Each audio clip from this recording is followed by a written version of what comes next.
ഉറപ്പായും വരുന്നുണ്ട് അമ്മായി. വന്നാ മാത്രം പോരാ മോനെ. 2 കൊല്ലം മുന്നേ നിന്റെ അനിയത്തിയുടെ കല്യാണത്തിന് 3/4 പവൻ മോതിരം ഞാൻ കൊടുത്തിരുന്നു. അതുകൂടെ ഓർത്തിട്ട് വേണം വരാൻ. ഓർമ്മയുണ്ട് അമ്മായി, എന്നെ കൊണ്ട് പറ്റുന്നത് ഞാൻ ചെയ്യാം. ശരി മക്കളെ. ശരി അമ്മായി. ചേട്ടാ, എവിടുന്ന് കടം വാങ്ങിയിട്ടാണെങ്കിലും നമുക്ക് അമ്മായിയുടെ മോൾക്ക് സ്വർണം കൊടുക്കണം. ചുരുങ്ങിയത് ഒരു 1 പവൻ എങ്ങനെ കൊടുക്കണം.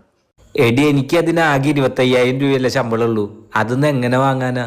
ചേട്ടാ എന്ത് വർത്താനാ പറയണത്? അവസാനം വരെ നമുക്ക് നമ്മുടെ സ്വന്തക്കാരെ ഉണ്ടാവുള്ളൂ. അമ്മായിക്ക് സന്തോഷം വരുന്നത് എന്താന്ന് വെച്ചാൽ ചെയ്യാൻ നോക്ക്. മാഡം, എനിക്കൊരു 2 മാസത്തെ സാലറി അഡ്വാൻസ് ആയിട്ട് തരാൻ പറ്റുമോ?